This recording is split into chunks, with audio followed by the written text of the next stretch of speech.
안녕하십니까. 오늘도 바른 성경이 말하는 예수 그리스도는 누구신가 13번째 강의하겠습니다. 지난번에 이어서 제가 요한복음 18장 3절을 말씀드린다고 했죠. 굉장히 중요한 겁니다. 여기서부터 I am that I am 못지않게끔 굉장히 중요한 거니까 잘 귀담아 들으시기 바랍니다. 유다스는 유다를 말한 겁니다. 우리 개성이 유다라 그러죠. 그때에 주요한 직무자들과 파리새 사람들로부터 남자들과 관리들의 부대를 영접하여 오면서 등불들과 횃불들과 무기들을 가지고 그쪽으로 온다. 예수님께서 그러므로 그분 위에 올 모든 것들을 아시면서, 다시 말하면 예수님께 닥칠 일이 무엇인지 다 아신다 이 말입니다. 그분 위에 올 모든 것들을 아시면서 나가서서가 아니에요. 나아가서서 그들에게로 말씀하셨다. 너희가 누구를 찾느냐 이렇게 했죠. 보세요. 여기도 나오잖아요. Whom seek ye. 누구를 너희가 찾느냐 그 말이에요. 너희가 누구를 찾느냐 그렇죠. 누구를. 그때에 그들이 그분께 대답하기를 나사렛 출신 예수요 하였다. 예수께서 그들에게로 말씀하신다. 내가 그이다. I am he. 그죠? I am him. 원래는 I am만 있는데 이제 킹역자들이 he를 넣은 거예요. 왜냐하면 이제 그걸 나다 이렇게 하면 이제 그 말이 영어적인 어색하니까 이제 내가 그이다 이렇게 이제 표현했죠. 그런데 그분을 배신하였던 유다스도 그들과 함께 서 있었다. 그때에 그분께서 그들에게로 내가 그이다고 말씀하시자마자 그들이 역행으로 가서 백워드 뒤쪽으로 그냥 뒷걸음질 치는 거예요. 역행으로 가서 땅바닥에 쓰러졌다. 그때에 그분께서 그들에게 다시 물었다. 너희가 누구를 찾느냐 하니까 그러자 그들이 말하기를 나자렛 출신 예수요 하였다. 그 예수님께서 대답하셨다. 나는 내가 그이다는 것을 너희에게 알려주어 왔다. 과거부터 쭉 알려줘 왔어요. I am he. 내가 그이다는 것을 알려줘 왔다. 그렇죠. 예수께서 베드로랑 그 예수님의 제자들과 대화할 때 다 그걸 알려줬죠. I am이라고 자꾸 말씀했는데도 그 사람들은 눈치를 못 챈 거예요. 만일 그러므로 너희가 나를 찾다면 이들은 그들의 길을 가게 하리라. 다시 말하면 예수님의 다른 제자들은 이제 살려주라 이 말이에요. 그들의 길을 가게 하여라 그렇죠. 이는 그 언설 the saying 언설입니다. 언설. 그 말씀이 그렇게 번역하면 안 됩니다. 그 언설이 성취되게 하려는 것이었으니 언설이라는 말은 뭐냐면 여기 한 번 들었지만 말씀 먼저에다가 이거 설명할 때 설자잖아요. 그러니까 예수님께서 구체적으로 그들에게 하는 그 설명하는 말이 그 말이에요. 언설. 그분께서 이야기하기를 님께서 나에게 주신 자들 중에서 내가 한 명도 이뤄오지 않았습니다고 하였다. 그러니까 이제 뭐냐면 예수님께서는 주님께 오신 하나님의 자녀들을 잃어버리지 않게 한다고 하는 것을 이제 성취되게 하려고 이제 그렇게 했다고 말입니다. 여기서 중요한 것은 뭐냐면 이제 7절 보겠습니다. 다시 보겠습니다. 그때 그분께서 그들에게 다시 물었다. 너희가 누구를 찾느냐? 그러자 그들이 말하기를 나자렛 출신 예수요. 그렇죠. 나자렛. 여기 중요합니다. 왜 나자렛이냐? 여기 설명 보세요. 나자렛이란 말은 뭐냐면 히브리어로 낫자르입니다. 낫자르. 낫자르가 이제 헬라어로 올 때 이제 헬라어로 오면서 이제 이렇게 말이 바꿔졌는데 여기에 같은 자음에서 넷제르라는 말이 나와. 넷제르라는 것은 가지를 말하는 가지를 말하는 겁니다. 그 낫자르에서 넷제르라는 말이 나왔는데 이것이 헬라어로는 낫자리온 그럽니다. 근데 이 나자렛 출신 이 말이 뭐냐? 이게 중요한 건데 우리가 보통은 그냥 나사렛 출신 예수 그러면 저도 이제 옛날에 알기로는 그 나사렛 동네에서 이제 그 당시 예수라는 이름을 가진 사람이 많았기 때문에 그걸 분명히 구분하기 위해서 나자렛 출신이다. 예서 서울 출신이다. 부산에 사는 아무개 서울에서 사는 아무개 뭐 이렇게 표현한 것처럼 그 지역 출신을 말한 것이다라고만 저도 알고 있었습니다. 옛날에. 근데 그게 아니고 그 정도가 아니고 이건 깊은 뜻이 있는 게 성경에서는 모든 표현 하나하나가 다 깊은 뜻이 있어요. 나자렛 출신이라 이 말은 뭐냐면 마을 이름도 동네 이름도 나자렛인 것은 사실인데 그러니까 하나님의 말씀 항상 지리적으로 역사적으로 문자적으로 이거 전부 다 밑고리가 됩니다. 하나가 됩니다. 하나. 같이 된다 이 말입니다. 이거 들어보세요. 골고다 십자가 성취 제가 다른 강의 때 다 말씀드렸습니다. 이걸 선하게 아는 나무가 서있던 에덴 동산 범죄했죠. 그 다음에 아브라함이 이삭을 번지로 들어진 곳이 어린 양 이것이 이제 같은 동네 같은 지역이죠. 다윗이 인구조사 후 값을 주고 산 곳이 속전을 말하는데 이거 같은 장소죠. 솔로몬이 성전을 건축한 곳 지성소 이거 같은 장소죠. 예수님께서 십자가를 지시고 값을 치르신 곳 구속 대속 이것도 같은 다시 말하면 이 5가지가 전부 같은 장소입니다. 같은 장소. 그러니까 에덴 동산에서 범죄했죠. 근데 그 에덴 동산에서 아브라함이 이삭을 번제로 드렸습니다. 에덴 동산에 파괴돼가지고 한마디로 황무지가 되어버렸죠. 그러니까 거기서 어린 양이신 예수님이 죽으셨죠. 그 다음에 다윗이 인구조사 후 값을 주고 사서 속전을 치른 곳이 바로 같은 장소, 에덴 동산 장소이고, 솔로몬이 성전을 건축한 곳이 이것도 같은 장소. 예수님께서 십자가를 지시고 값을 치르신 곳, 대속 사건이 있는 것이 같은 장소. 그러니까 뭐냐면 성경은 지리적으로, 문자적으로, 역사적으로, 교리적으로 딱 이렇게 뭡니까? 아구가 딱 맞는다 그러죠. 이렇게 딱 이가 딱 맞습니다. 톱니바퀴 맞듯이 이가 딱 맞는 거예요. 그러니까 옛 요한과 새 요한, 다시 말하면 구약과 신약이 딱 맞아떨어지는 거예요. 이렇게 돼야 되는 것이지 아무렇게나 그냥 적당히 하는 게 아니에요. 그러니까 하나님의 역사는 항상 그 장소, 시기, 시간 모든 단어 하나하나가 다 뜻이 있는 것입니다. 그 나자렛도 마찬가지예요. 그래서 여기 나자렛이란 말은 뭐냐면 낫사를 히브리어 낫사르인데 여기서 이 넷제르란 말이 나와도 넷제르가 가지를 말합니다. 근데 이 가지가 뭐냐? 이사야 11장 1절 봅시다.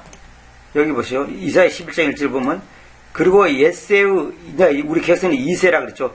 예새의 한 입줄기에서 한 막대기가 나올 것이고 한 가지요. 브랜치죠. 브랜치. 대문자로 되어 있죠. 이 B가 대문자로 되어 있죠. 이걸 예수님을 말하는 겁니다. 이 한 가지가 그의 뿌리들에서 자라날 것이다 그랬죠. 이게 뭐냐면 이 이사야 11장 1절이 예수님을 말하는 거거든요. 그러니까 그 예수님이 한 가지가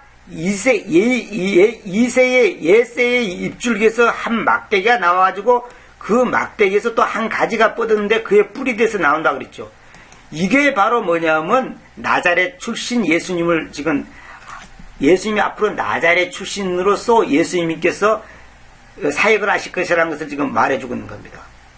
여기 보면 브랜치는 이사야 4장 2절 11장 10절 다 있습니다만은 예레미야 33장 15절 이따가 제가 다 보여드릴 겁니다. 이 넷제르란 말인데 이것은 영원히 지속되는 메시아 왕조를 상징한다 그랬죠. 그 다음에 로드란 말이 나와요. 성경 마태복음 2장 23절 로드가 나오는데 이거는 뭐냐면 호텔이란 말인데 이거는 역가지로서 양들을 인도하는 데 사용하며 원줄기에서 나오며 머리 부분이 굵고 단단하여 양들을 보호할 때 사용한다 그랬죠. 그러니까 제가 지금 말씀드리고 싶은 것은 그 나자렛이란 말 자체가 뭐냐면 가지란 뜻이에요. 가지. 그러니까 나자렛 출신 예수 그러면 가지 출신 예수. 그러면 가지가 뭐냐? 예수 그리스도 말한 말이에요. 그럼 다시 말하면 나자렛이란 말 자체 속에서 벌써 예수 그리스도가 어떤 존재라는 것을 한마디로 말하는 겁니다.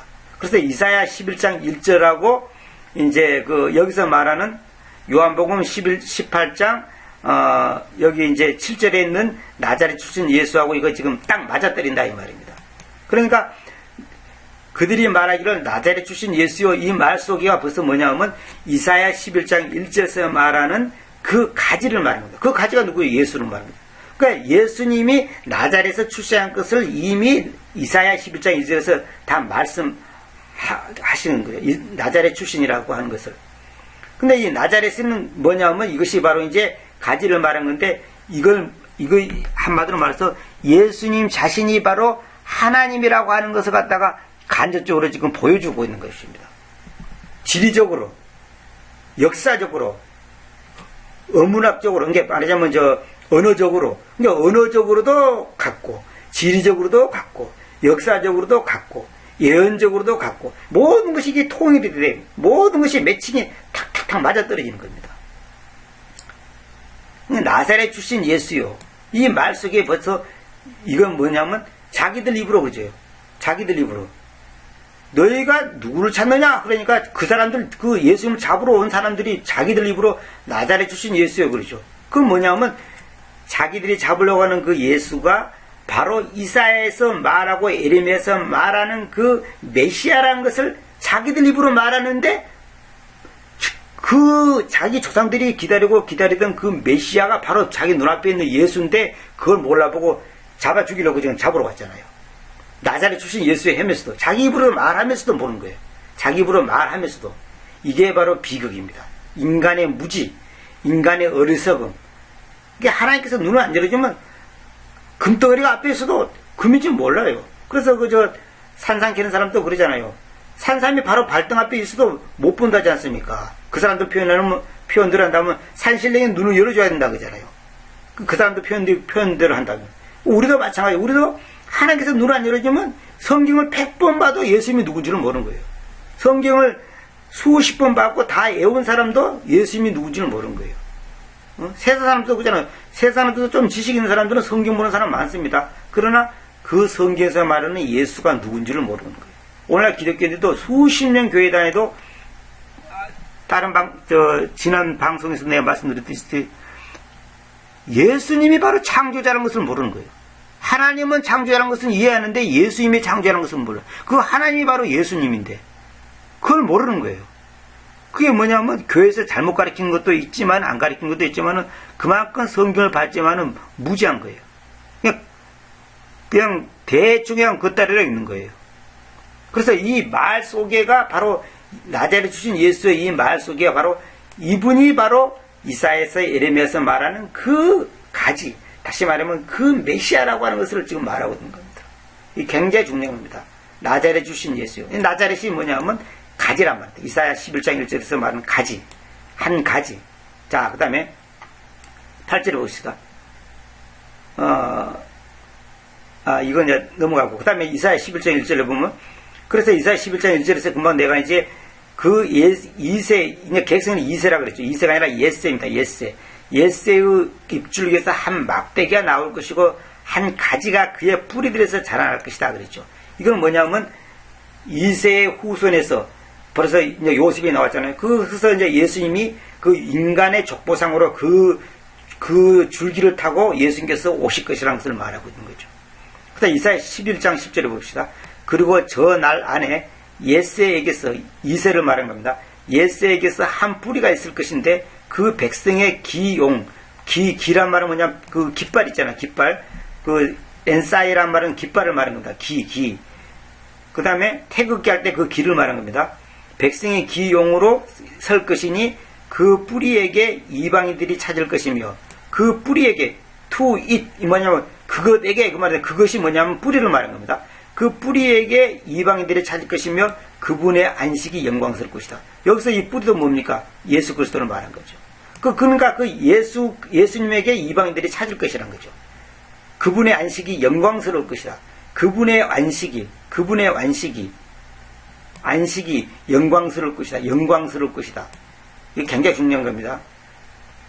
여러분의 안식이 영광스러우려면 예수님이라고 하는 그 뿌리, 예수님이라고 하는 그 가지에서 내가 붙고 있어야 돼요. 그 가지에서 내가 매달려 있어야 되는 겁니다. 그래서 요한복음의 그 15장 있죠. 예수님은 포도나무에 우리는 가지라 그랬잖아요. 우리는 가지라니까요. 예수님 포도나무. 왜냐하면 예수님은 그 원줄기라는 거죠. 그러니까 예수님이 앞으로 우리가 앞으로 가지가 될 것에 대한 하나의 모형으로서 지금 미리 예언하고 있는 거죠. 이사야에서. 그 한 가지가 바로 예수 그리스도인데 나중에 우리가 또한 예수님께 한 가지가 되는 거예요. 브랜치. 대문자가 B로 됐죠. 이건 뭐냐면 예수님을 말하는 겁니다. 한 가지가 그의 뿌리 뒤에서 자라날 것이다.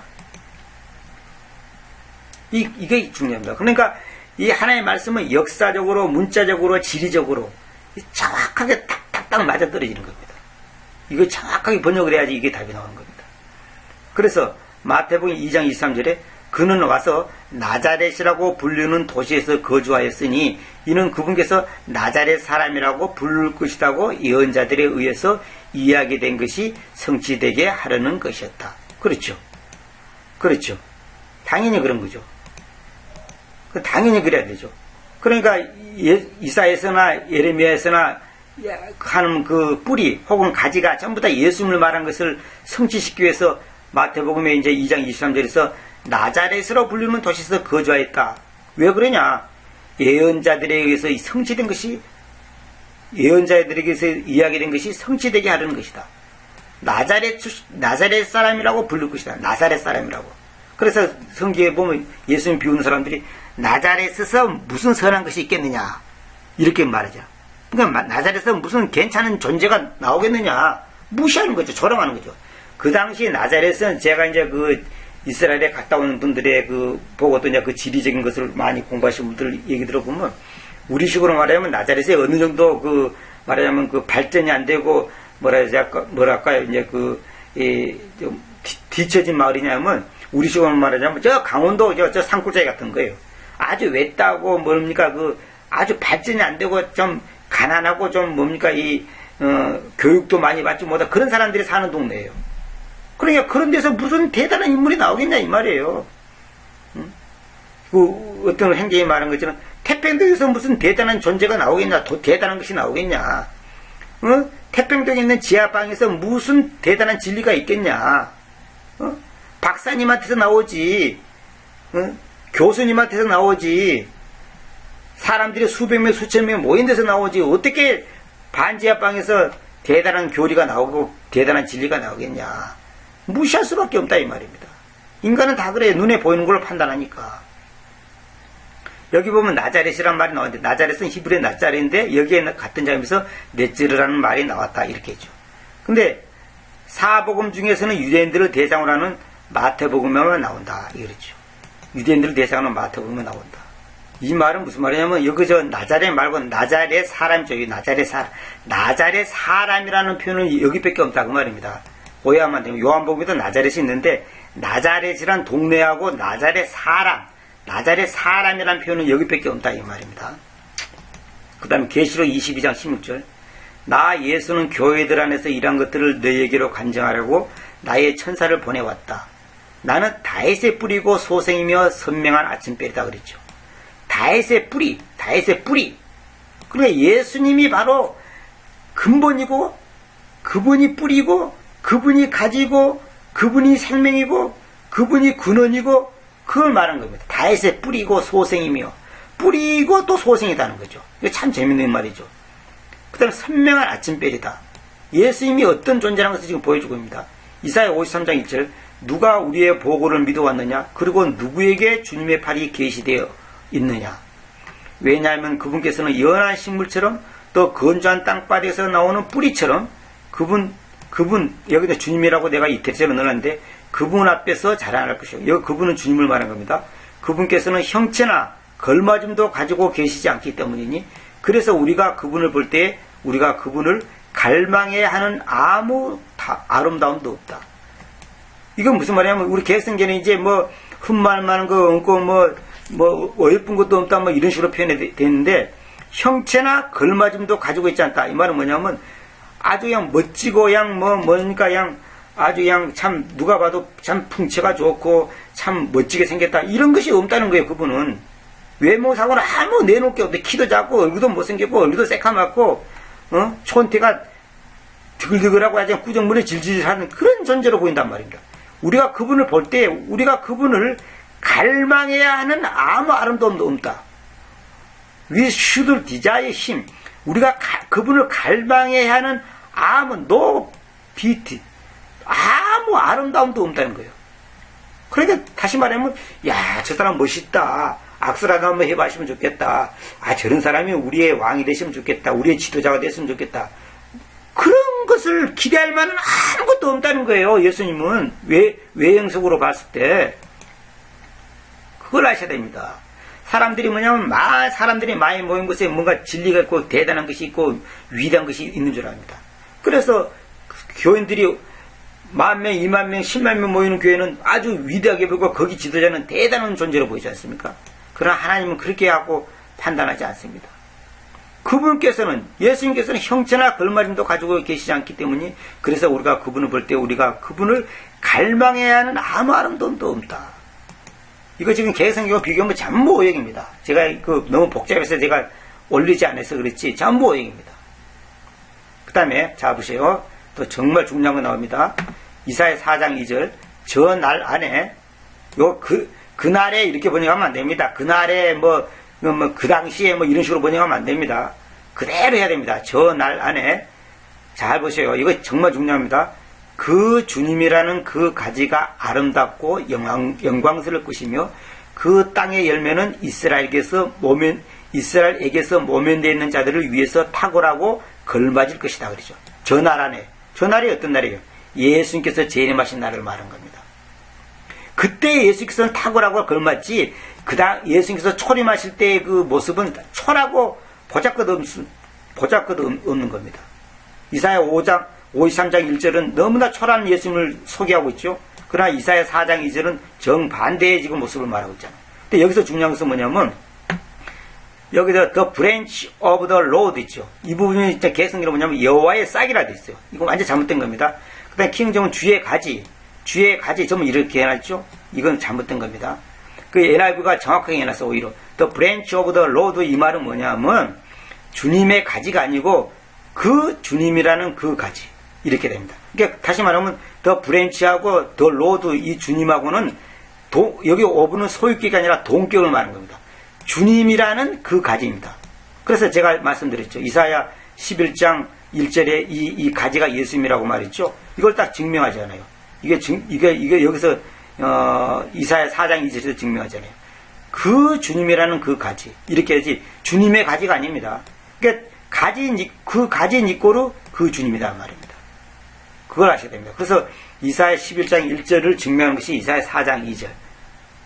이게 사실 먼저 있어야 되는데 이 구절이 그 주님이라는 그 가지가 아름답고 영광스러울 것이며 그 땅의 열매는 이스라엘에서 모면된 자들을 위해서 탁월하고 걸맞을 것이다.